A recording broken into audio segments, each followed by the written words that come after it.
All right, let's talk about the Eagles game that just ended. The Eagles held on to win in Buffalo 13-12. That's all fine and dandy. And coming into this game, I was just like, let's just win or play well and just get out of here healthy. I don't really care about the seeding.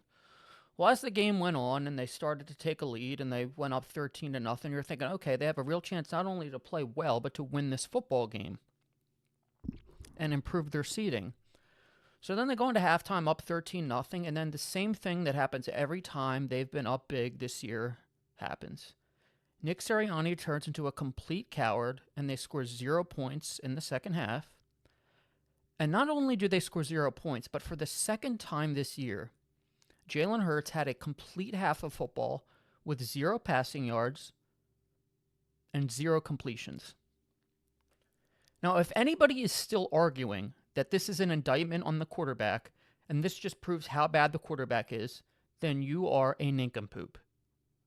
This is a result of Nick Sirianni being a straight coward. And this is aligning with his offensive philosophy of just don't turn the ball over. He's not trying to accomplish anything good. He's not trying to enforce anything on the opposing defense. He is simply not trying to screw up. This man does not fundamentally understand how football works. And I know this sounds ridiculous to say to a head coach that just won a Super Bowl, but I'm just as surprised as everybody else is. But this is becoming ridiculous. I understand you don't want to attempt some passes that are dangerous over the middle of the field, or have your quarterback drop back 40 times. You want to rely on your running game. But when you are constantly not moving the ball in the second half, and for the second time in one season, I guarantee you this is the first time in NFL history that a quarterback has had 2 halves where he didn't complete a pass or have any passing yards. It's got to be. I don't even have to research it. I know it is. And this past week on Hard Knocks, featuring the NFC East, where it takes a look inside all the NFC East teams, it showed a team meeting where Nick Sirianni emphasized the Eagles not turning the ball over, which is all fine and dandy. That's fine. But he shows the record of when they don't turn the ball over at all, when they turn the ball over once, when they turn the ball over twice, blah, blah, blah. Again, that's totally fine for a head coach, to stress the importance of not turning the ball over. The problem is that can't be your offensive philosophy, and I've talked about this in depth this season. I'm going to go blue in the face talking about this. You have to try to win the game. Again, they were up 13 nothing. It's not like they were up 30 to nothing and the quarterback just didn't attempt to pass and they were just running the clock out. You were up 13-0 and you almost lost the game because you kept having to rely on the defense, which gets tired as the game progresses because your offense keeps going 3 and out, which means they are on the field less and the defense is on the field more. Not only that, but if you don't increase the lead, in this case, Buffalo, they become a 4-down territory team. Now, what does that mean? It means they have 4 downs to pick up the first down, which means they get dangerous as the game progresses. So, yes, the time remaining in the game decreases, but their likelihood of converting first downs and eventually scoring increases. So, all that mixed together, it just leads to an ending where you should have lost the game, but Josh Allen didn't convert on the 2-point conversion. And so it leads me to just be incredibly frustrated. I know the Eagles won, and all these idiots are going to be like, you should celebrate a win. It's a gritty, tough win. It was raining. I don't care. I'm sorry. It's the second time this year that it's happened. The quarterback had 0 passing yards in an entire half for the second time this season. And to be clear, this is not about Jalen Hurts. If you think Jalen Hurts is so bad that it warrants or it's acceptable for the quarterback to not complete a pass an entire half of football, then you're an idiot. You could put me back there and I would complete a pass if the head coach actually wanted me to complete a pass, if we were actually trying to win the game instead of simply not losing the game. That's the point. Nick Sirianni is too obsessed with the quarterback not throwing an interception. I'm watching the Bears 49ers game. Brock Purdy threw a pick 6 on the first play of the game. And the 49ers had more points at the end of the first quarter than the Eagles did at the end of the fourth quarter. Why? Because they just got the ball back and kept trying to score points. They didn't play scared. Now, this is like a foolish conversation to have in many people's eyes because it's, oh, Nick Sirianni won a Super Bowl. He can do no wrong. But yet they can criticize the quarterback. Well, why not apply that same logic to the quarterback? And on WIP and all these idiots are going to talk about how it's an indictment on Jalen Hurts throwing over the middle. Like, it's not at this point. It's clear what the issue is. Look, if you want to make the argument that Jalen Hurts can't throw over the middle of the field like some other quarterbacks, fine.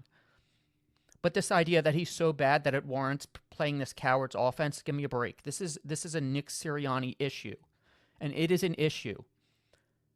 I see these morons on Twitter saying, like, the Eagles can win a Super Bowl like this. Really?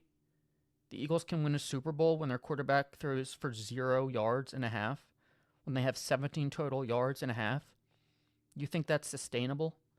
And this just all goes back to the football fans. Like, this isn't about getting up my high horse or anything, but football fans are the dumbest in all of sports because they just lack any nuance whatsoever. Like, the end result is what matters, but how you get there is all about whether it's sustainable. Excuse me. I'm so mad I can't even speak right now. It's not sustainable to play like this. To score 13, 14 points in the first half and not score in the second. If you want to score 28 points or 31 points in the first half, then maybe you have a point. But you can't keep doing this.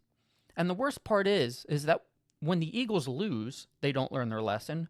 When they win, they don't even learn their lesson. So this is just going to be the end result. The season is going to end because the Eagles start off a game hot and then they blow like a 17, 21 point lead because their offense just turtles up like a turtle, goes into their shell, play like cowards. And then it's, oh, suddenly the game's tied. Now we need to lead a game-winning drive. Football doesn't work like that. And let me tell you this. When A.J. Brown demands a trade this offseason, don't be surprised. I don't want to hear any of these idiots, and I hate to call everybody idiots, but I really don't, because in this situation you are. When A.J. Brown demands a trade this offseason because he doesn't catch the ball in the second half, in fact, nobody catches the ball in the second half, don't be surprised. And I don't want to hear anybody complaining. These same people that saying all that matters is wins, then don't complain when the wide receiver demands out this offseason. Because there is a human element in sports that you are all ignoring. Not to mention the fact that this is not going to keep leading to wins. You cannot continue to ride Vic Fangio's coattails and this elite defense. And even if you can, it shouldn't be this close.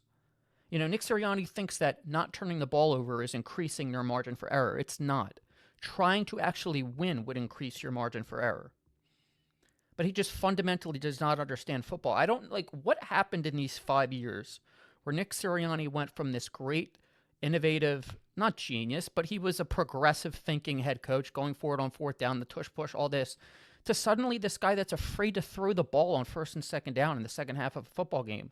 And you're only up 13 points, not 30.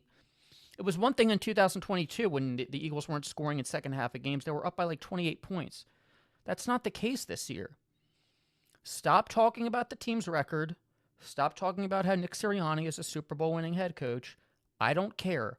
Look at the evidence that's being presented in front of you. This is unacceptable.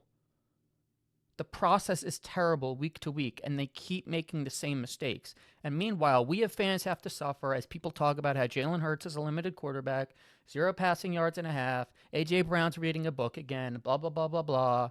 Saquon Barkley is not getting his numbers. Devontae's not getting his numbers. And this is all avoidable. I promise, it doesn't have to be this way. The Eagles could have won 27-10 if they simply came out in the second half and tried to score.